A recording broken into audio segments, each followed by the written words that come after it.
Muito bem, meus irmãos, eu saúdo a todos com a paz do Senhor Jesus. Glorifico a Deus pela oportunidade e o privilégio que nós temos de estar reunidos, de eu poder estar por meio dessa tecnologia, levando um pouco da palavra de Deus para que você possa meditar nela, para que Deus possa falar ao seu coração, para que o Espírito Santo possa agir em sua vida para a glória do nome do Senhor, do nosso Senhor Jesus Cristo. Continuando, nós estamos aqui no sábado e já vimos a primeira parte que tratava da quinta-feira, a segunda da sexta, a quinta a prisão do Senhor Jesus, a sexta-feira a sua crucificação e estamos aqui no sábado. E a palavra do Senhor nos diz aqui no livro de Mateus, no capítulo 27, e o versículo 57 em diante. E caindo a tarde, veio um homem rico de Arimateia, chamado José, que era também discípulo de Jesus, e foi ter com Pilatos, e lhe pediu o corpo de Jesus, e então Pilatos mandou que ele fosse entregue. E José, tomando o corpo, envolveu num pano limpo de linho, e o depositou no seu túmulo novo, que fizera abrir na rocha. E rolando uma grande pedra para a entrada do sepulcro, se retirou. Achavam-se ali sentadas em frente da sepultura Maria Madalena e a outra Maria. E no dia seguinte, que é o dia depois da preparação, reuniram-se os principais sacerdotes e os fariseus e, dirigindo-se a Pilatos, disseram-lhe: Senhor, lembramo-nos de que aquele embusteiro, enquanto vivia, disse: depois de 3 dias ressuscitarei. Ordena, pois, que o sepulcro seja guardado com segurança até o 3º dia, para não suceder que, vindo os discípulos, o roubem e depois digam ao povo: ressuscitou dos mortos, e será o último embuste pior que o primeiro. Disse-lhe Pilatos: aí tendes um escolta, ide e guardai o sepulcro, como bem vos parecer. E indo eles, montaram guarda ao sepulcro, selando a pedra e deixando ali a escolta. Estamos aqui, parte do texto que vimos, a partir do versículo 57, diz que, caindo a tarde, depois que o Senhor Jesus Cristo havia sido crucificado, José de Arimateia, que era um discípulo do Senhor Jesus Cristo, um homem de posses, pede a Pilatos que permita que ele leve o corpo de Jesus e sepulte-o em um túmulo que ele possuía. E o texto vai dizer que assim acontece, e Pilatos permite isso, e quando ele coloca Jesus no sepulcro, a Bíblia diz que ele põe uma pedra, e o versículo 61 vai nos dizer que Maria Madalena e a outra Maria estavam ali, sentadas em frente à sepultura. Aí então, o Evangelho vai continuar nos informando que no versículo 62, no dia seguinte, aí sim no sábado, os principais sacerdotes e os fariseus se dirigiram a Pilatos dizendo o seguinte: Pilatos, nós sabemos, ouvimos, há um rumor de que esse Jesus fez uma promessa. E a promessa dele é que depois de 3 dias ele ressuscitaria. E nós estamos com medo de que os discípulos dele tomem o corpo dele, o escondam e digam que ele ressuscitou. Então nós viemos aqui diante de você pedindo que possamos fazer alguma coisa, proteger esse lugar, para que depois eles não saiam declarando essa mentira, e o embuste dele, ou seja, a mentira de Cristo, a última dos seus discípulos, assim como eles estavam falando, seja pior do que a sua primeira. A primeira que eles se referem aqui é o fato de Jesus ter profetizado que depois do 3º dia ele ressuscitaria.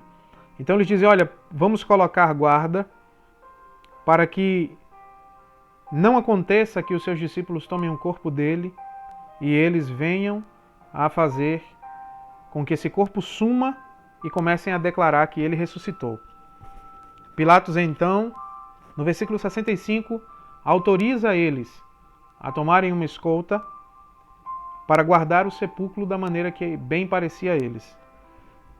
E no versículo 66 o texto diz que eles foram lá, montaram um guarda no sepulcro, selaram a pedra e deixaram ali a escolta. Existem algumas verdades práticas que certamente beneficiarão a nossa vida se nós meditarmos acerca delas no que diz respeito a esse texto que o Senhor nosso Deus deixou para a nossa instrução, para o nosso esclarecimento, mas principalmente para a aplicação da verdade aos nossos corações. É interessante nós observarmos, irmãos, que em primeiro lugar Jesus Cristo fez uma afirmação muito estranha, de uma perspectiva humana, natural, porque Jesus havia afirmado, como eles disseram a Pilatos quando foram a ele, os sacerdotes e os fariseus, e Jesus afirmou que ressuscitaria depois de 3 dias. Para nós talvez seja fácil estarmos ouvindo a respeito disso e achando que não é nada demais. Mas se coloque no lugar daquelas pessoas que estavam junto de Jesus e ouviam tal afirmação, uma afirmação difícil de aceitar, uma afirmação de algo que eles nunca haviam visto acontecer, uma afirmação de uma coisa que pareceria muito mais, que aquele que afirmasse tal coisa era muito mais do que um lunático do que alguém que se deveria levar a sério. Jesus estava afirmando que ressuscitaria depois de 3 dias. Jesus havia afirmado isso, tanto que eles se preocuparam pela afirmação de Jesus. Não acreditando talvez que isso pudesse acontecer, apesar de que talvez no seu coração, lá no fundo, eles pudessem saber ou ter dúvidas, porque esse que havia afirmado tal coisa era o mesmo que ressuscitava mortos, que curava enfermos, que expulsava demônios e que tinha uma palavra poderosa. Talvez na sua cabeça houvesse essa dúvida, esse questionamento, mas o fato é de que eles não acreditavam nisso, mas acreditavam que talvez os discípulos pudessem fazer alguma coisa para fingir que o que Jesus tinha dito era verdade. Jesus faz uma promessa. E a promessa de Jesus não segue a lógica humana. E nós aprendemos aqui que a palavra de Deus não precisa seguir a lógica humana. A verdade do Evangelho não precisa seguir a lógica humana para isso ser verdade.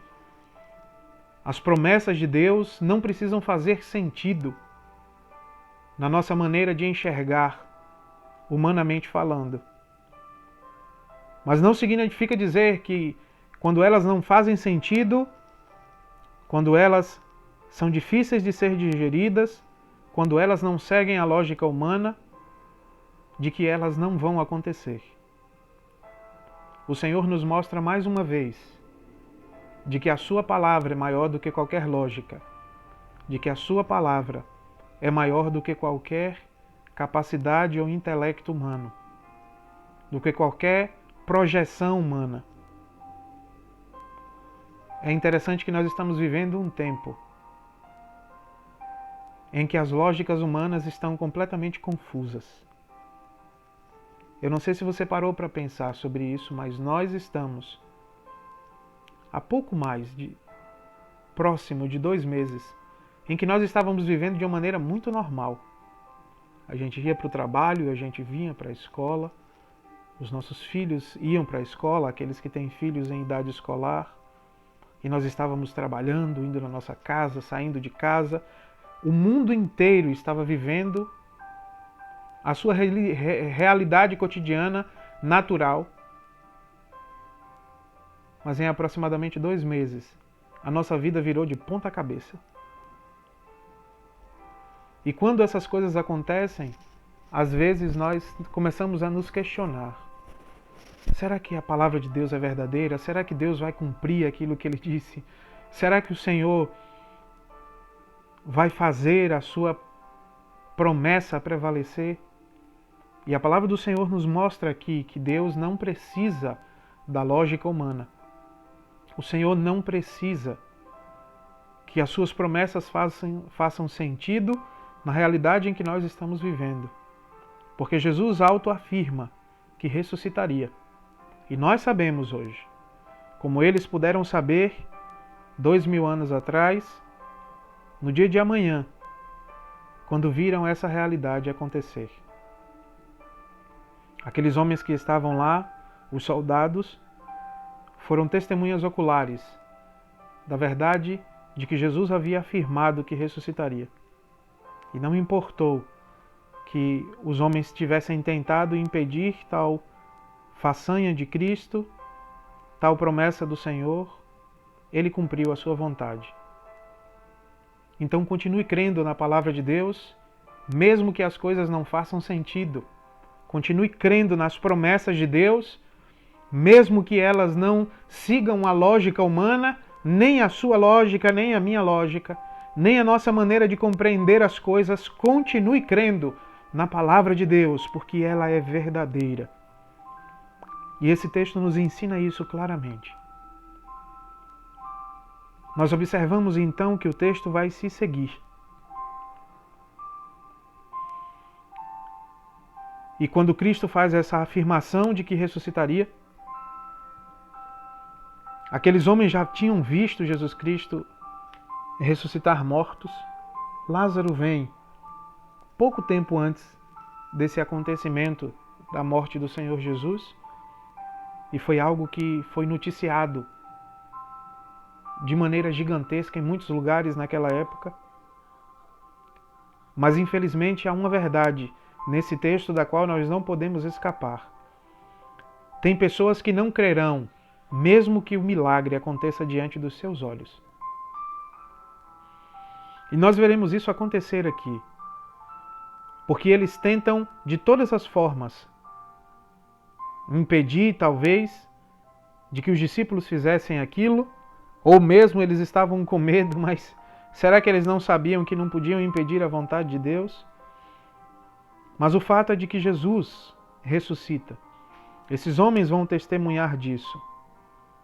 Mas nós não vemos aqueles homens, esses mesmos que vieram aqui junto a Pilatos para mostrar a sua preocupação e chamar Jesus de mentiroso, de embusteiro, de alguém que tinha o propósito de enganar.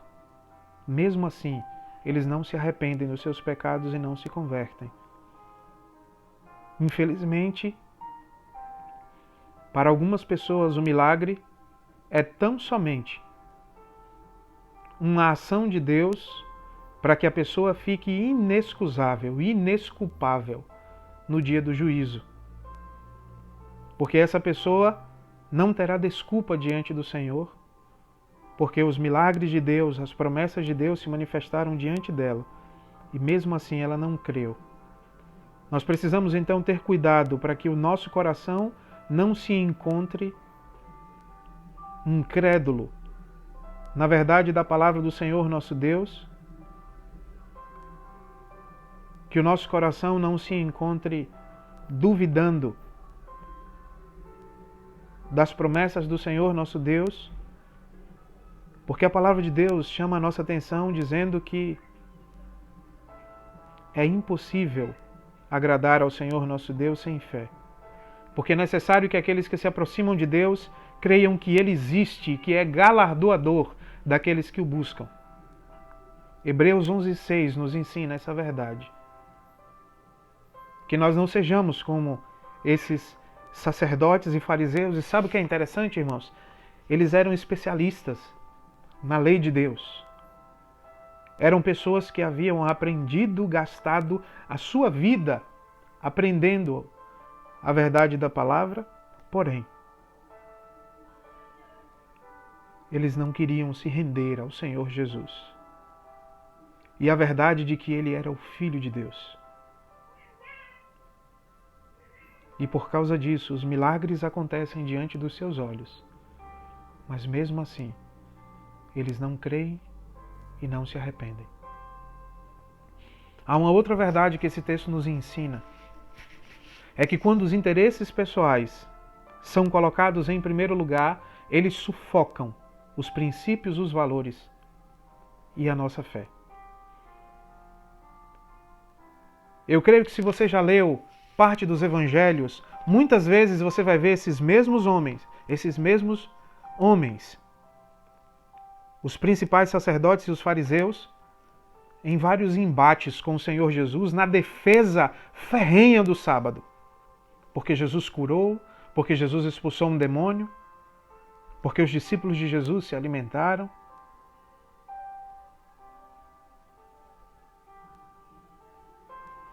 E esses homens estão aqui quebrando aquilo que eles mesmos haviam, diante de Cristo, várias vezes questionado.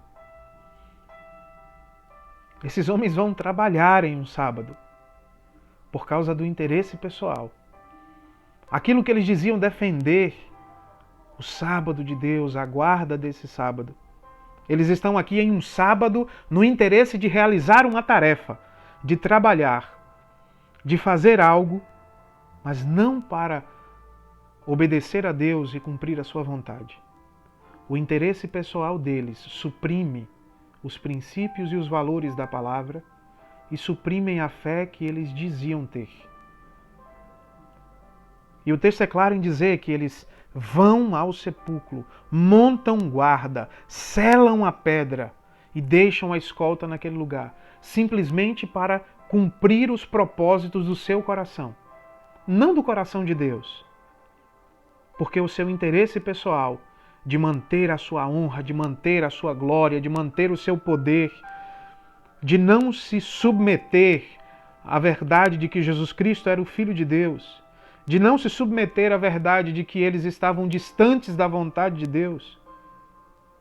E aqueles homens suprimem então os princípios e os valores da palavra, suprimem a fé que eles diziam, para manter o seu interesse pessoal.